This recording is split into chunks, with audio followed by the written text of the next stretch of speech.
Assalamualaikum warahmatullahi wabarakatuh.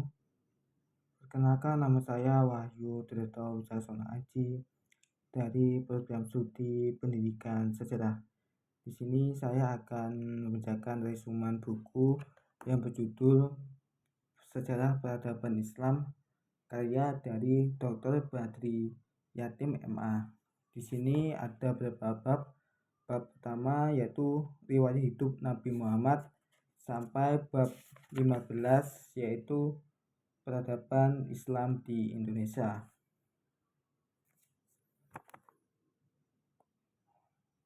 Yaitu bab riwayat hidup Nabi Muhammad, yaitu Arab sebelum Islam. Ketika Nabi SAW Masehi di Mekah adalah sebuah kota yang sangat penting dan terkenal di antara kota-kota di negeri Arab karena tradisi maupun karena letaknya. Kota ini dilalui jalur perdagangan yang ramai, menghubungkan Yaman di selatan dan Syria di utara.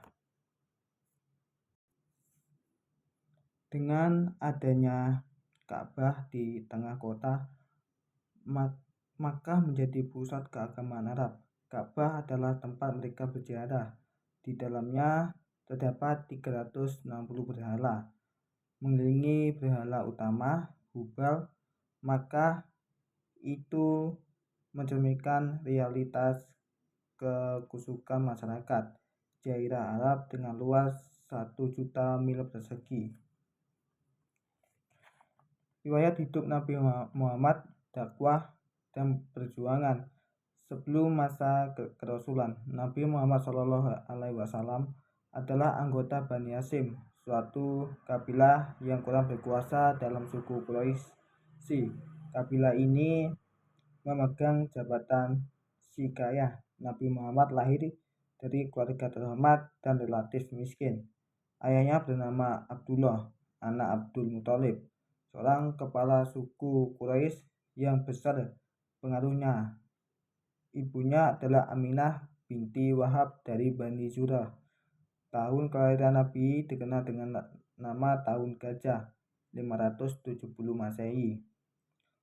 Dinamakan demikian karena pada tahun itu pasukan Abraha, gubernur kerajaan Habsyi atau Ethiopia, dengan menunggang gajah menyerbu Mekah untuk menghancurkan Ka'bah. Muhammad lahir dalam keadaan yatim karena ayahnya Abdullah meninggal dunia 3 bulan setelah dia menikahi Aminah. Muhammad kemudian diserahkan kepada ibu pengasuh Halimah Sa'diyah. Dalam asuhannya ialah Muhammad dibesarkan sampai usia 4 tahun. Setelah itu kurang lebih 2 tahun dia berada dalam asuhan ibu kandungnya. Ketika berusia 6 tahun dia menjadi yatim piatu. Seakan-akan Allah ingin melaksanakan sendiri pendidikan Muhammad, orang yang dipersiapkan untuk membawa risalahnya yang terakhir. Dalam usia muda, Muhammad hidup sebagai pengembala kambing keluarganya dan kambing penduduk Mekah. Melalui kegiatan pengembalaan ini, dia menemukan tempat untuk berpikir dan merenung.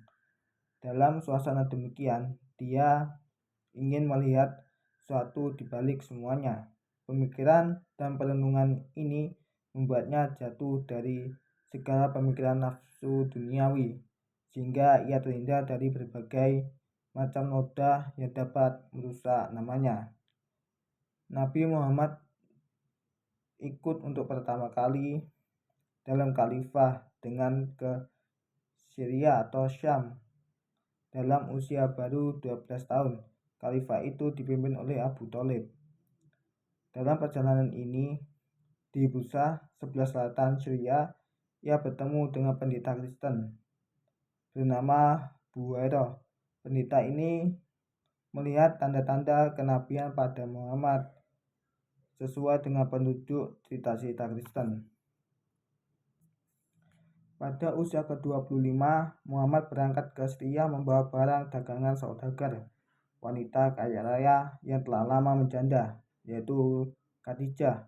Dalam perdagangan ini Muhammad memperoleh laba yang besar. Khadijah kemudian melamarnya. Lamaran itu diterima dan perkawinan segera dilakukan.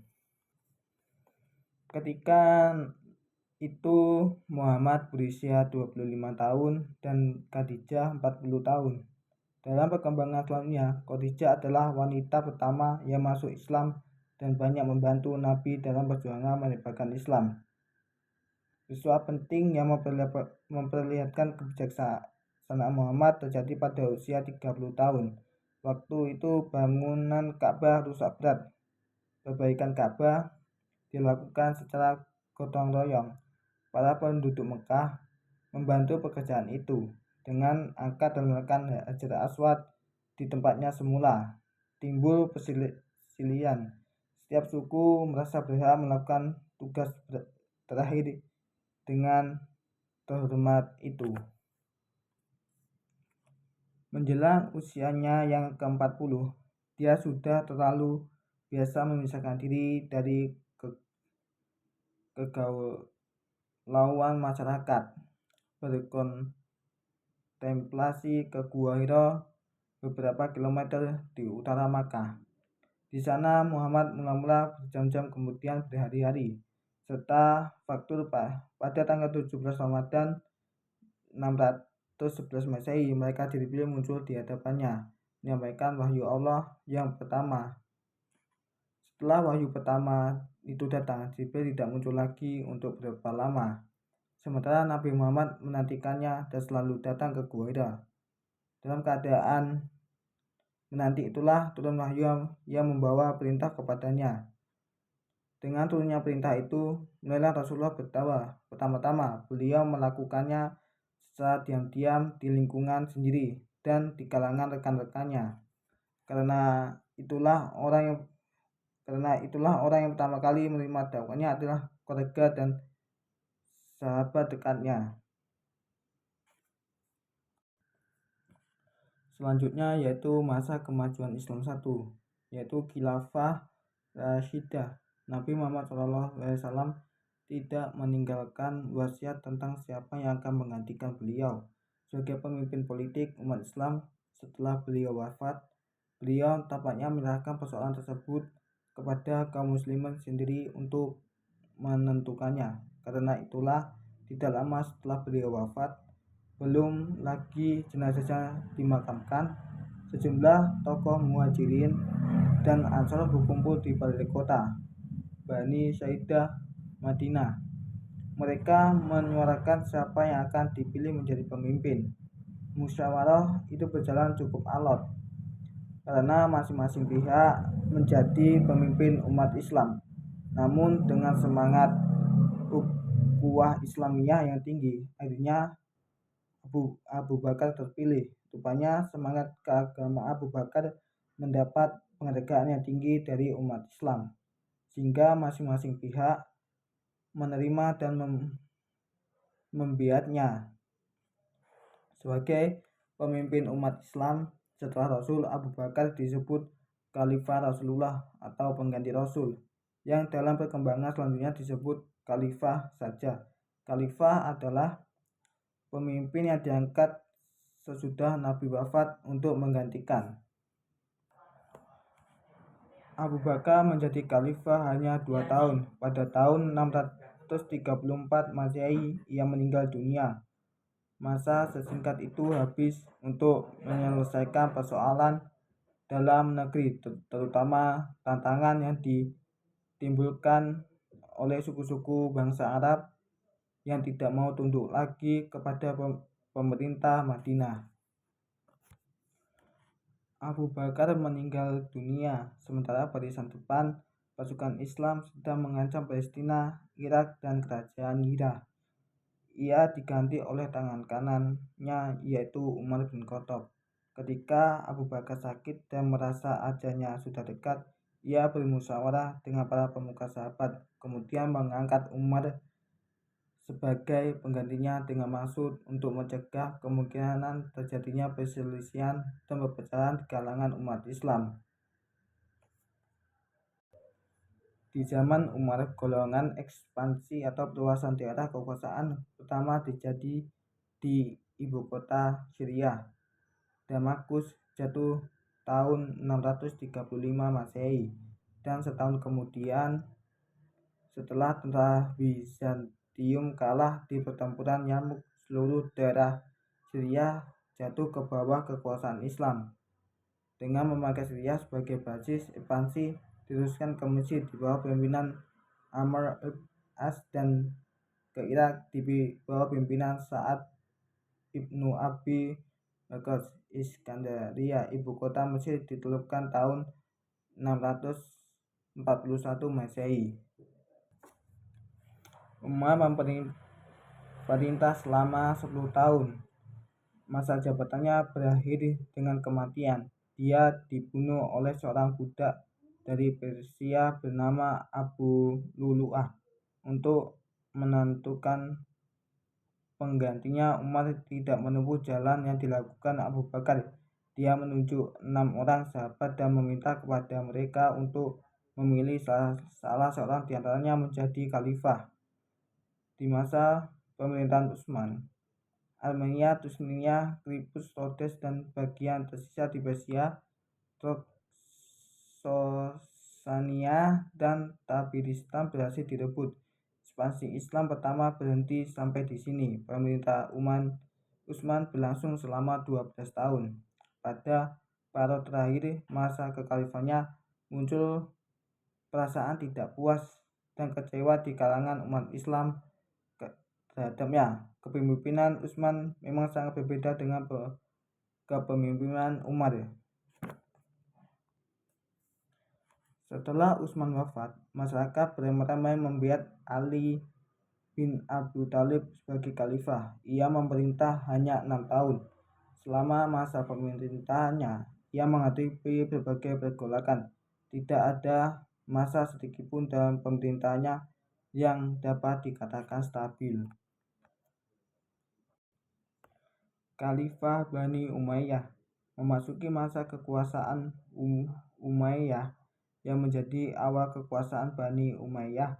Pemerintah yang bersifat demokratis berubah menjadi monarki heterotis atau kerajaan turun-temurun. Kekhalifahan Mu'awiyah diperoleh melalui kekerasan, diplomasi, dan budaya, tidak dengan pemilihan atau suara terbanyak. Suksesi kepemimpinan secara turun-temurun dimulai ketika Mu'awiyah mewajibkan seluruh rakyatnya untuk menyatakan setia terhadap anaknya. Kekuasaan Bani Umayyah berumur kurang lebih 90 tahun. Ibu kota negara dipindahkan Mu'awiyah dari Madinah ke Damaskus, tempat ia berkuasa sebagai gubernur sebelumnya. Khalifah Bani Abbas. Kekuasaan dinasti Bani Abbas atau Khilafah Abbasiyah sebagaimana disebutkan melanjutkan kekuasaan dinasti Bani Umayyah. Dinamakan Khilafah Abbasiyah karena para pendiri dan penguasa dinasti ini dia adalah keturunan Al-Abbas, paman Nabi Muhammad SAW. Dinasti Abbasiyah didirikan oleh Abdullah Al-Safa ibnu Muhammad bin Ali bin Abdullah bin Al-Abbas. Kekuasaannya berlangsung dalam rentan waktu yang panjang, dari tahun 130 Hijriah atau 750 Masehi sampai dengan 656 Hijriah atau 1258 Masehi. Selama dinasti ini berkuasa, para pemerintah yang diterapkan berbeda-beda sesuai dengan perubahan politik, sosial, dan budaya. Masa disintegrasi sebagaimana dijelaskan bab terdahulu, hanya pada periode pertama pemerintahan Bani Abbas mencapai masa keemasannya. Pada periode sesudahnya pemerintahan dinasti ini mulai menurun, terutama di bidang politik. Dalam periode pertama sebenarnya banyak tantangan dan gangguan yang dihadapi dinasti Abbasiyah. Beberapa gerakan politik yang merongrong pemerintah dan mengganggu stabilitas muncul di mana-mana. Dinasti-dinasti yang memerdekakan diri dari Baghdad disintegrasi dalam bidang politik sebenarnya sudah mulai terjadi di akhir zaman Bani Umayyah. Akan tetapi berbicara tentang politik Islam dalam lintasan sejarah akan terlihat perbedaan antara pemerintah Bani Umayyah dengan pemerintah Bani Abbas. Wilayah kekuasaan Bani Umayyah mulai dari awal berdirinya sampai masa keruntuhannya sejajar dengan batas-batas wilayah kekuasaan Islam. Hal ini tidak seluruhnya benar. Batas wilayah kekuasaan Islam hal ini tidak seluruhnya benar untuk diterapkan pada pemerintahan Bani Abbas. Kekuasaan dinasti ini tidak pernah diakui di Spanyol dan seluruh Afrika Utara, kecuali Mesir yang bersifat sebentar-sebentar dan kebanyakan bersifat nominal. Dinasti yang lahir dan melepaskan diri dari kekuasaan Baghdad pada masa Khalifah Abbasiyah diantaranya yaitu 1. Yang berbangsa Persia, kedua yang berbangsa Turki, ketiga yang berbangsa Kurdi, keempat yang berbangsa Arab, kelima yang mengaku dirinya sebagai khilafah. Perebutan kekuasaan di pusat pemerintahan. Faktor lain yang menyebabkan peran politik Bani Abbas menurun adalah perebutan kekuasaan di pusat pemerintahan. Hal ini sebenarnya juga terjadi pada pemerintahan Islam sebelumnya. Tetapi apa yang terjadi pada pemerintahan Abbasiyah berbeda dengan yang terjadi sebelumnya. Nabi Muhammad memang tidak menentukan bagaimana cara pergantian pemimpin setelah ditinggalkannya. Beliau tampaknya menyerahkan masalah ini kepada kaum muslimin sejalan dengan jiwa kerakyatan dan yang berkembang di kalangan masyarakat Arab dan ajaran demokrasi dalam Islam. Perang Salib, sebagaimana telah disebutkan, peristiwa penting dalam gerakan ekspansi yang dilakukan oleh Ab Arslan adalah peristiwa Mazikar tahun 464 Hijriah atau 1071 Masehi. Tentara Al-Arslan yang hanya berkekuatan 15.000 prajurit dalam peristiwa ini berhasil mengalahkan tentara Romawi yang berjumlah 200.000 orang, terdiri dari tentara Romawi, Rus, Al-Aqras, Al-Hajar, Prancis, dan Armenia. Peristiwa besar ini dinamakan benih permusuhan dan kebencian orang Kristen terhadap umat Islam. Perang ini kemudian dikenal dengan nama Perang Salib yang terjadi dalam 3 periode. Periode pertama pada musim semi tahun 1095 Masehi. 150.000 orang Eropa, sebagian besar bangsa Prancis dan Norma, berangkat menuju Konstantinopel, kemudian ke Palestina. Tentara Salib yang dipimpin oleh Godfrey, Bohemond, dan Raymond ini memperoleh kemenangan besar pada tanggal 18 Juli 1097. Mereka berhasil menaklukkan Nicaea dan tahun 1086 Masehi menguasai Raha atau Edessa. Periode kedua, Imaduddin Zankim, penguasa Mosul dan Irak, berhasil menaklukkan kembali Aleppo, Haminah, dan Edessa pada tahun 1144 Masehi. Namun ia wafat tahun 1146 Masehi. Tugasnya dilanjutkan oleh putranya Nuruddin Zanki. Nuruddin berhasil merebut kembali Antosia pada tahun 1149 Masehi dan pada tahun 1151 Masehi seluruh Edessa dapat direbut kembali. Periode ketiga tentara Salib pada periode ini dipimpin oleh Raja Jerman Frederick II.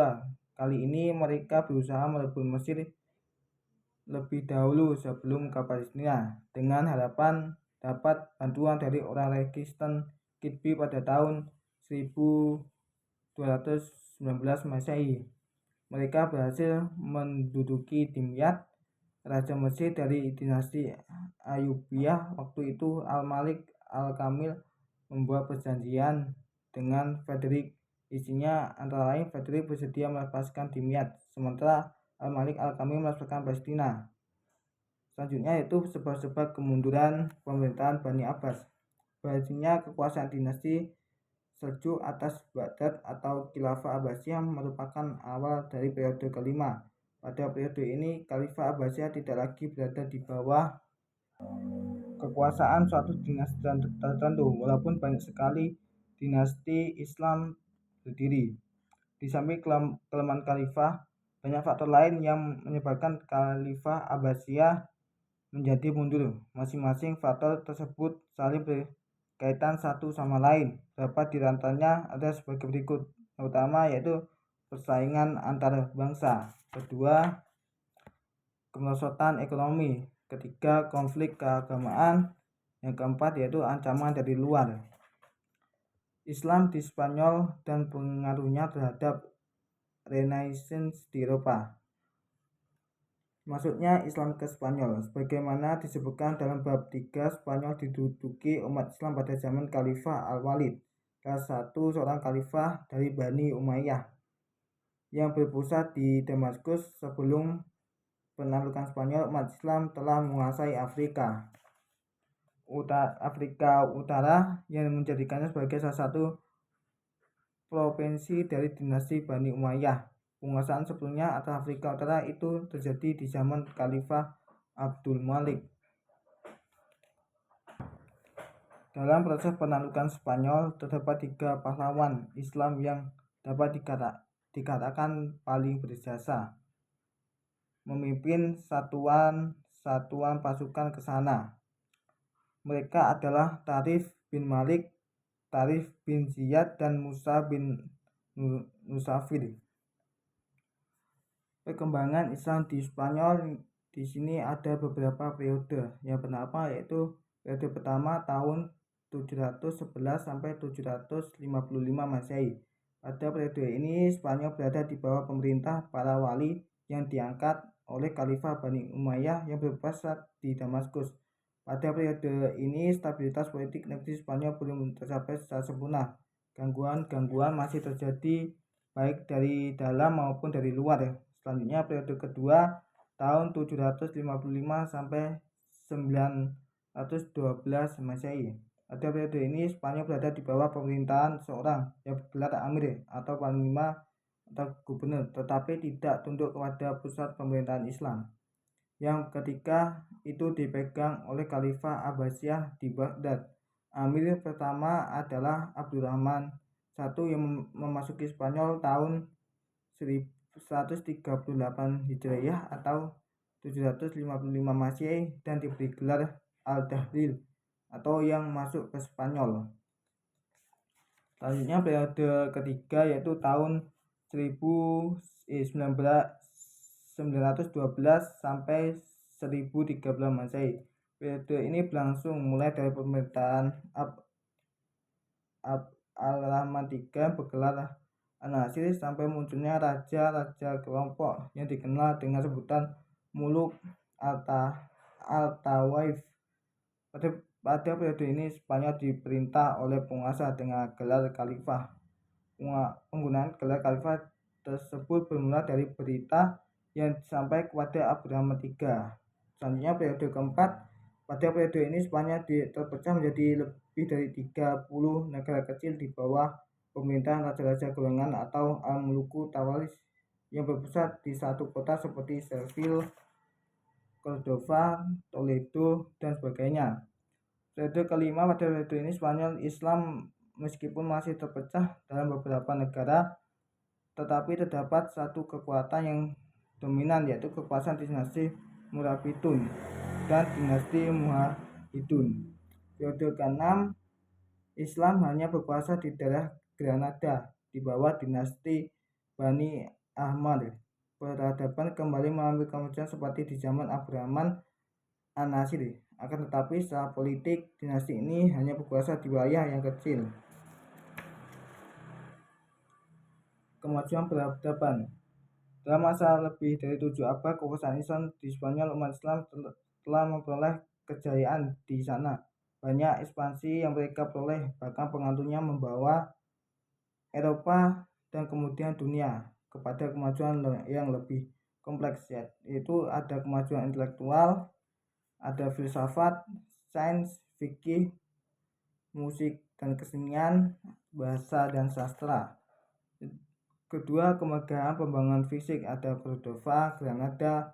Faktor-faktor pendukung kemajuan yaitu ada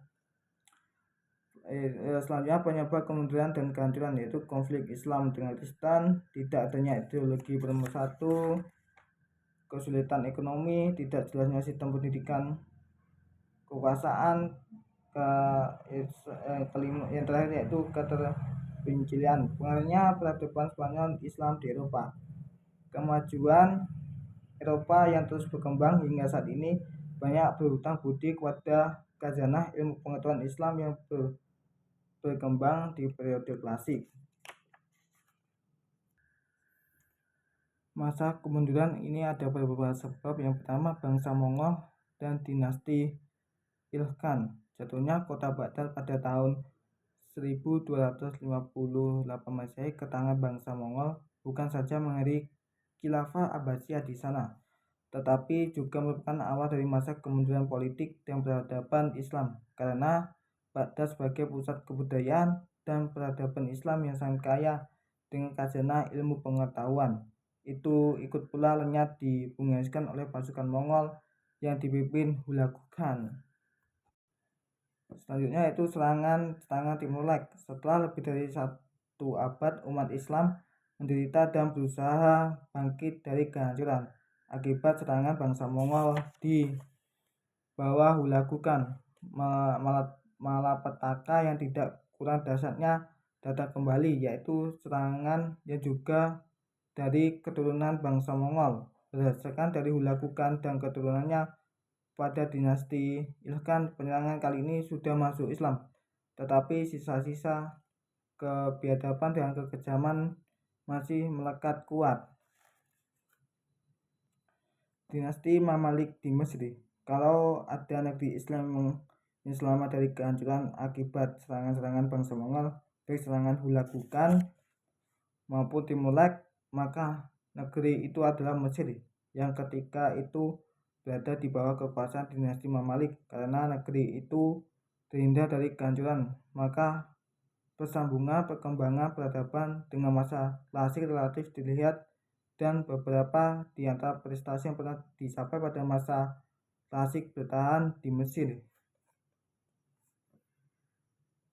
Masa 3 kerajaan besar pada tahun 1500 sampai 1800 Masehi. Di sini ada kerajaan Utsmani. Berdirinya kerajaan ini adalah bangsa Turki dari kabilah Ugus yang mendiami daerah Mongol dan daerah utara negeri Cina. Dalam jangka waktu kira-kira 3 abad, mereka pindah ke Turkistan, kemudian Persia dan Irak. Mereka masuk Islam sekitar abad ke-9 atau ke-10 ketika mereka menetap di Asia Tengah di bawah tekanan serangan-serangan Mongol. Pada abad ke-13 Masehi, mereka melarikan diri ke daerah barat dan mencari tempat pengungsian di tengah-tengah saudara-saudara mereka, orang-orang Turki Seljuk di dataran tinggi Asia Kecil. Di sana, di bawah kepemimpinan Ertugrul, mereka mengabdikan diri kepada Sultan Alauddin II, Sultan Seljuk yang kebetulan sedang berperang melawan Bizantium. Berkat bantuan mereka, Sultan Alauddin mendapat kemenangan. Yang kedua, ada kerajaan Safawi di Persia. Ketika kerajaan Utsmani sudah mencapai puncak kemajuan, kerajaan Safawi di Persia baru berdiri. Kerajaan ini berkembang dengan cepat. Dalam perkembangannya, kerajaan Safawi sering bentrok dengan Turki Utsmani. berbeda dari dua kerajaan besar Islam lainnya, Utsmani dan Mughal. Kerajaan Safawi menyatakan Syiah sebagai mazhab negara. Karena itu, kerajaan ini dapat dianggap sebagai peletak pertama dari terbentuknya negara Iran dewasa ini. Kerajaan Safawi berasal dari sebuah gerakan tarekat yang berdiri di Ardabil, sebuah kota di Azerbaijan. Yang ketiga yaitu Kerajaan Mughal di India. Kerajaan Mughal berdiri seperempat abad sebelum berdirinya Kerajaan Safawi.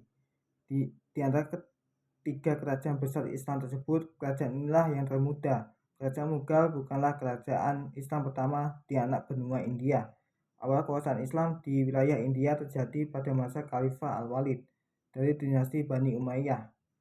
Penaklukan wilayah ini dilakukan oleh tentara Bani Umayyah dipimpin oleh Muhammad bin Qasim. Perbedaan kemajuan masa ini dengan masa klasik, sebagaimana diuraikan terdahulu, pada masa kejayaan tiga kerajaan besar ini umat Islam kembali mengalami kemajuan. Akan tetapi kemajuan yang dicapai berbeda dengan kemajuan yang dicapai pada masa klasik Islam. Ada beberapa alasan mengapa kemajuan yang dicapai itu tidak setingkat dengan kemajuan yang dicapai pada masa klasik. 1. Metode berpikir bidang teologi. Perkembangan pada masa ini adalah metode berpikir tradisional. Kedua, pada masa klasik Islam, kebiasaan berpikir berkembang dengan masuknya pemikiran filsafat Yunani. Ketiga, Al-Ghazali bukan hanya menyerang pemikiran filsafat pada masanya, tetapi juga menghidupkan ajaran tasawuf dalam Islam. Keempat, sarana-sarana untuk pengembangan ilmu, pengetahuan, dan pemikiran yang disediakan pada masa klasik seperti perpustakaan dan karya-karya ilmiah, baik diterjemahkan dari bahasa Yunani, Persia, India, dan Syria maupun dari bahasa lainnya. Banyak yang hancur, hilang akibat serangan bangsa Mongol. Selanjutnya, kekuasaan Islam pada masa tiga kerajaan besar dipegang oleh bangsa Turki dan Mongol yang lebih dikenal sebagai bangsa yang suka perang ketimbang bangsa yang suka ilmu.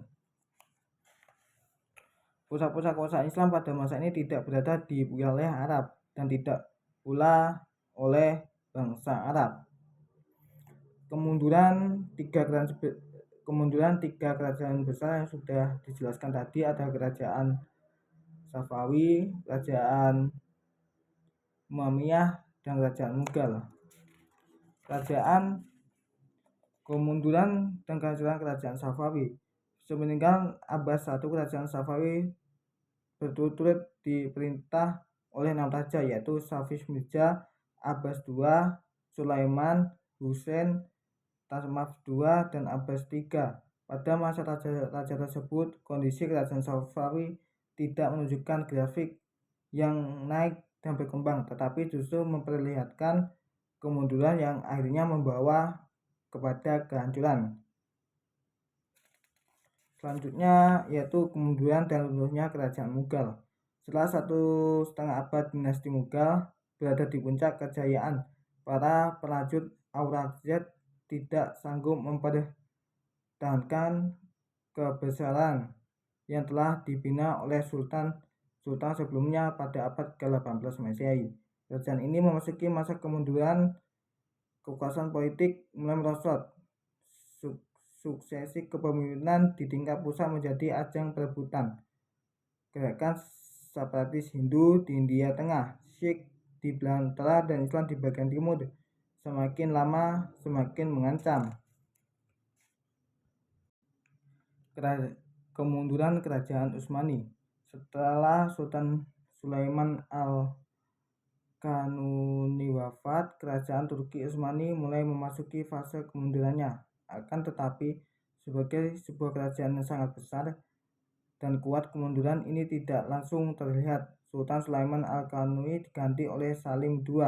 Di masa pemerintahannya terjadi pertempuran antara armada laut Kerajaan Utsmani dengan armada laut Kristen yang terdiri dari Angkatan Laut Spanyol, Angkatan Laut Bundukia, Angkatan Laut Sri Paus dan sebagian kapal para pendeta Malta yang dipimpin oleh Don Juan dari Spanyol. Dan itu terjadi di Selat Lepanto, Yunani.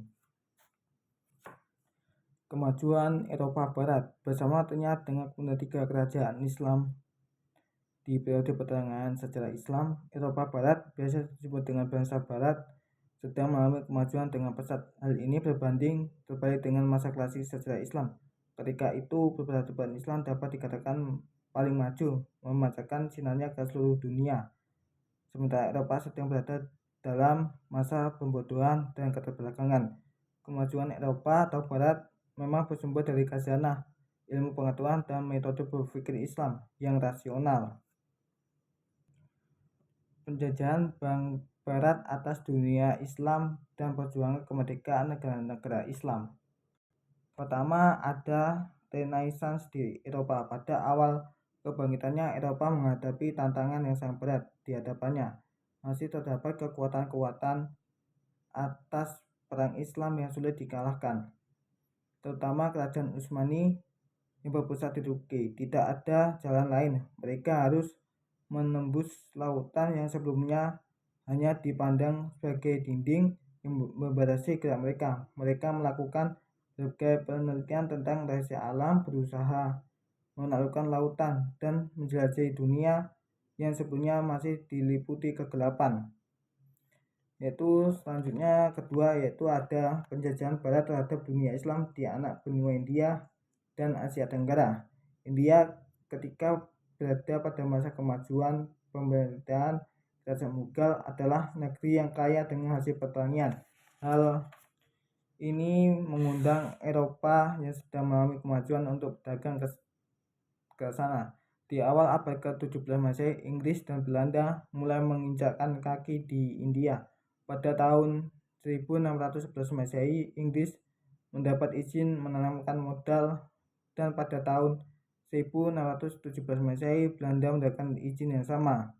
Kongsi dagang Inggris British East India Company atau BEEC mulai berusaha menguasai wilayah India bagian timur. Ketika ia merasa cukup kuat, penguasa-penguasa setempat mencoba mempertahankan kekuasaan dan berperang melawan Inggris di tahun 1761 Masehi. Kedatangan Islam di Indonesia. Kondisi dan situasi politik kerajaan di Indonesia. Jika bakal kekuasaan Islam telah dirintis pada periode abad 1 sampai 5 Hijriah atau 7 sampai 8 Masehi, tapi semuanya tenggelam dalam hegemoni maritim. Sriwijaya berpusat di Palembang dan kerajaan Hindu Jawa seperti Singosari dan Majapahit di Jawa Timur. Pada periode ini, pedagang dan mubalik Muslim membentuk komunitas-komunitas Islam. Mereka memperkenalkan Islam yang mengajarkan toleransi dan persamaan derajat antara sesama. Sementara ajaran Hindu Jawa menekankan perbedaan derajat manusia. Munculnya permukiman Muslim di kota-kota pesisir. Seperti disebutkan di atas, menjelang abad ke-13 Masehi, di pesisir Aceh sudah ada pemukiman Muslim. Persentuhan antara paduan penduduk pribumi dengan pedagang Muslim dari Arab, Persia, dan India memang pertama kali terjadi di daerah ini. Karena itu diperkirakan proses Islamisasi sudah berlangsung sejak persentuhan itu terjadi. Dengan demikian dapat dipahami mengapa kerajaan Islam pertama di kepulauan Nusantara ini berdiri di Aceh, yaitu Kerajaan Samudra Pasai yang didirikan pada pertengahan abad ke-13 Masehi. Saluran dan cara-cara Islamisasi di Indonesia. Ketika Islam dan penyebaran ketika golongan bangsawan dan rakyat umumnya dilakukan secara damai. Menurut Uka Jandrasasmita, saluran-saluran Islamisasi yang berkembang ada 6, yaitu saluran perdagangan, saluran perkawinan, saluran tasawuf, saluran pendidikan, saluran kesenian, saluran politik. Kerajaan Islam sebelum penjajahan Belanda. Kerajaan Islam pertama di Sumatera, yaitu ada Samudra Pasai. Kerajaan Islam pertama di Indonesia adalah Kerajaan Samudra Pasai, yang merupakan kerajaan kembar. Kerajaan ini terletak di pesisir timur Laut Aceh.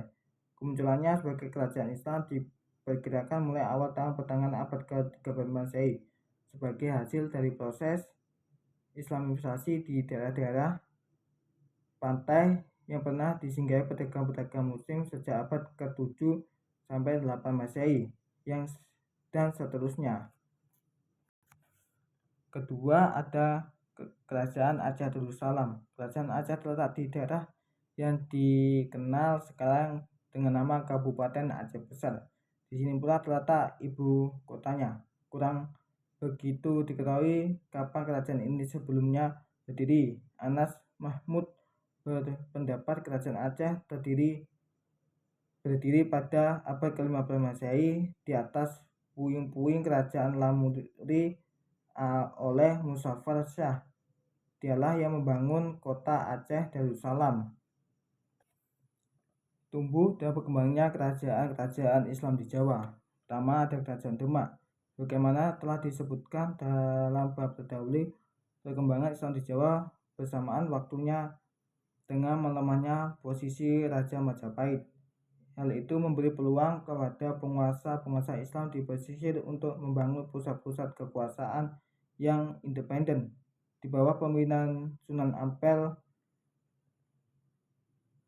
Wali Songo bersepakat mengangkat Raden Patah menjadi raja pertama Kerajaan Demak, kerajaan Islam pertama di Jawa, dengan gelar Senopati Jimbun, Ngabdurrahman Palembang Sayyidin Panatagama. Raden Patah dalam menjalankan pemerintahannya terutama dalam persoalan agama dibantu oleh para ulama atau Wali Songo sebelumnya. Demak yang masih bernama Bintaro merupakan daerah Fasa Majapahit yang diberikan Raja Majapahit kepada Raden Patah. Yang kedua yaitu ada Kerajaan Panjang, ketiga ada Kerajaan Mataram, keempat ada Kerajaan Cirebon, kelima ada Kerajaan Banten. Terus tumbuh dan kembangnya kerajaan-kerajaan Islam di Kalimantan, Maluku, dan Sulawesi. Kalimantan terlalu luas untuk berada di bawah satu kekuasaan pada waktu datangnya Islam. Daerah barat laut menerima Islam dari Malaya, daerah timur dari Makassar, dan wilayah selatan dari Jawa. Berdirinya Kerajaan Banjar di Kalimantan Selatan. Tulisan-tulisan menjelaskan dan masuknya Islam di Kalimantan setelah selalu mengidentikan dengan berdirinya Kerajaan Banjarmasin. Kerajaan Banjar merupakan kelanjutan dari Kerajaan Daha yang beragama Hindu.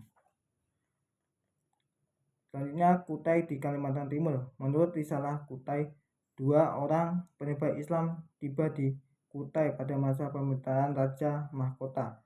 Salah seorang di antaranya adalah Tuan Tribandang yang dikenal dengan Dato Tribandang dari Makassar. Yang lainnya adalah Tuan Tunggang Parangan. Setelah pengislaman itu, Dato Tribandang kembali ke Makassar, sementara Tuan Tunggang Parangan tetap di Kutai. Maluku, Islam mencapai Kepulauan Rempah-Rempah yang sekarang dikenal sebagai dengan Maluku. Ini pada pertengahan pada abad ke-15, sekitar tahun 1460. Raja Ternate memeluk agama Islam. Namun raja itu adalah Fongi Tidore yang mengambil seorang istri keturunan Ningrat dari Jawa. Namun H.J. de Graaf berpendapat raja pertama yang benar-benar muslim adalah Zain al-Abidin. Di masa itu gelombang pertengahan muslim terus meningkat sehingga raja menyerah kepada tekanan para pedagang muslim dan menuliskan belajar tentang Islam pada madrasah Giri. Selanjutnya Sulawesi, Gua Talo, Bon, Wojong, Wajo, Sompeng, dan Luwu. Kerajaan Gua Talo kerajaan kembar yang saling berbatasan. Biasanya disebut Kerajaan Makassar. Kerajaan ini terletak di semenanjung barat daya Pulau Sulawesi yang merupakan daerah transito sangat strategis. Yaitu kerajaan-kerajaan Islam pada zaman penjajahan Belanda. Situasi dan kondisi kerajaan Islam di Indonesia ketika Belanda datang. Kerajaan-kerajaan Islam menjelang datangnya Belanda di akhir abad ke-16, awal abad ke-17 ke Indonesia berbeda-beda, bukan hanya berkenaan dengan kemajuan politik, tetapi juga proses Islamisasinya. Perlawanan terhadap penjajahan Belanda. Di sini hanya akan dipaparkan 4 perlawanan terbesar dan terlama, tentu tidak dengan maksud mengecilkan perlawanan-perlawanan yang lain. 4 perlawanan itu adalah: pertama, Perang Patiri di Minangkabau, Perang Diponegoro, Perang Banjarmasin, Perang Aceh. Pusat-pusat peradaban Islam. Yang pertama ada Baghdad. Kota Baghdad didirikan oleh Khalifah Abbasiyah kedua Al-Mansur pada tahun 762 Masehi. Setelah mencari daerah strategis untuk ibu kotanya, pilihan jatuh pada daerah yang sekarang dinamakan Baghdad. Terletak di pinggir sungai Tigris. Al-Mansur sangat cermat dan teliti dan memilih lokasi yang akan dijadikan ibu kota, yang menugaskan kepada orang ahli untuk meneliti dan mempelajari lokasi. Yang kedua ada Kairo, Mesir. Kota Kairo dibangun pada tanggal 17 Sya'ban 358 Hijriah atau 969 Masehi oleh Panglima Perang Dinasti Fatimiyah yang beraliran Syiah, Jauhar al-Sikili, atas perintah Khalifah Fatimiyah al-Mu'iz didinilah sebagai ibu kota kerajaan dinasti tersebut. Bentuk kota ini hampir merupakan segi empat. Di sekelilingnya dibangun pagar tembok besar yang tinggi, yang sampai sekarang masih ditemui peninggalannya. Pagar tembok ini memanjang dari Masjid Ibnu Tulun sampai ke Qal'at al-Jabal, memanjang dari Jabal al-Mukatan sampai ke tepi sungai Nil. Yang ketiga ada Isfahan, Persia. Isfahan adalah kota terkenal di Persia, pernah menjadi ibu kota kerajaan Safawi. Kota ini merupakan gabungan dari 2 kota sebelumnya, yaitu Jai, tempat berdirinya Syahrastan, dan Yahudiyah yang didirikan oleh Bukhtanasar atau Yazdajir I atas anjuran istrinya yang bernama Yahudi. Ada beberapa pendapat tentang kapan kota ini ditaklukkan oleh tentara Islam.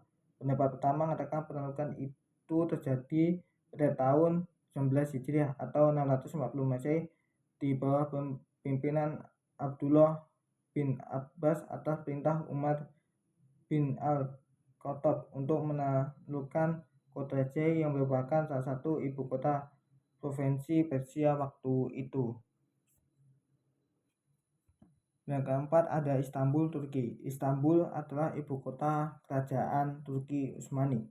Kota ini sebelumnya merupakan ibu kota kerajaan Romawi Timur yang bernama Konstantinopel.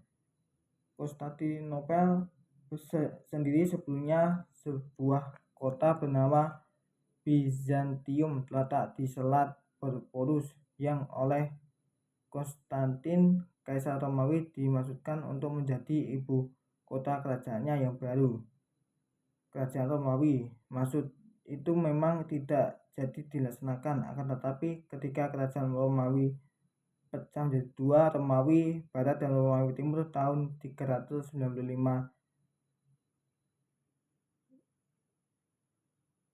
Konstantinopel menjadi kota Romawi Timur. Kalau ibu kota, maka Konstantinopel bertahan 1000 tahun kemudian sampai menjadikan sebagai ibu kota kerajaan yang baru. Yang kelima ada Delhi, India. Delhi adalah ibu kota kerajaan Islam di India sejak tahun 608 Hijriah atau 1211 Masehi, kecuali beberapa kali dalam waktu yang tidak lama, yaitu ketika ibu kota pindah ke Daulatabad, Agra, dan Lahore, sampai kerajaan Mughal runtuh oleh Inggris tahun 1858. Sebagai ibu kota kerajaan Islam, Delhi juga menjadi pusat kebudayaan dan peradaban Islam di anak benua India. Yang selanjutnya keenam, Andalus, Spanyol. Di Spanyol banyak kota-kota Islam yang masyhur dan menjadi pusat peradaban Islam seperti Sevilla, Cordova, Granada, Murcia, dan Toledo. Yang terpenting di antaranya adalah Cordova dan Granada. Yang terakhir yaitu ada Samarkand dan Bukhara atau Transoxiana. Di Transoxiana terdapat dua kota penting tempat peradaban Islam pernah berkembang dengan pesat, yaitu Samarkand dan Bukhara. Samarkand terletak di sebelah selatan Sungai Al-Sanhat. Riwayat tentang kota Samarkand yang tertua disebutkan dalam berita-berita tentang peperangan Iskandar Zulkarnain atau Alexander the Great di timur. Menurut berita itu, kota ini beberapa kali diduduki oleh Iskandar ketika ia dan pasukannya berperang melawan Spitance. Tetapi menurut riwayat tertua dalam bahasa Arab, Iskandar yang mendirikan kota Samarkand itu. Kota ini menjadi bagian dari sebuah kekuasaan yang berbesar di Britaria. Setelah itu di sana berdiri kerajaan Graeco-Bactrian atau Bactria Yunani pada masa Antiochus kedua Theos. Selanjutnya pada buku ini yang bab terakhir yaitu peradaban Islam di Indonesia. Sebelum kemerdekaan ada birokrasi keagamaan. Oleh karena penyebaran Islam di Indonesia pertama-tama dilakukan oleh para pedagang. Pertumbuhan komunitas Islam bermula di berbagai pelabuhan-pelabuhan penting di Sumatera, Jawa, dan pulau lainnya. Demikian halnya dengan kerajaan Tidore. Dari sana kemudian Islam menyebar ke daerah-daerah sekitar. Yang kedua ada ulama dan ilmu-ilmu keagamaan. Penyebaran dan pertumbuhan kebudayaan Islam di Indonesia terutama terletak di pundak para ulama. Paling tidak ada dua cara yang dilakukan. Pertama, membentuk kader-kader ulama yang akan bertugas sebagai mubalik ke daerah-daerah yang lebih luas. Cara ini dilakukan di dalam lembaga-lembaga pendidikan Islam yang dikenal dengan pesantren di Jawa, Dayak di Aceh, dan Suro di Minangkabau. Kedua, melalui karya-karya yang tersebar dalam dan dibaca di berbagai tempat yang jauh. Yang ketiga, ada arsitek bangunan. Oleh karena peradaban latar belakang budaya, arsitektur bangunan-bangunan Islam di Indonesia berbeda dengan yang terdapat di dunia Islam lainnya. Hasil-hasil seni bangunan pada zaman pertumbuhan dan perkembangan Islam di Indonesia antara lain Masjid Kuno Demak, Sandang Daur, Agung Kasebahan di Cirebon, Masjid Agung Banten, Baitur Rahman di Aceh, dan daerah-daerah lainnya. Masjid-masjid itu menunjukkan keistimewaan dalam denahnya yang berbentuk persegi 4 atau bujur sangkar dengan bagian kaki yang tinggi serta panjang, atanya bertumpang 2, 3, 5 atau lebih, dikelilingi parit atau kolam air di bagian depan atau sampingnya yang berserambi. Setelah kemerdekaan, yang pertama ada Departemen Agama, kedua ada pendidikan, yang ketiga ada hukum Islam, yang keempat ada haji, yang selanjutnya ada Majelis Ulama Indonesia atau MUI. Mungkin itu saja dari beberapa bab yang saya jelaskan dari buku Sejarah Peradaban Islam karyanya Dr. Badri Yatim MA.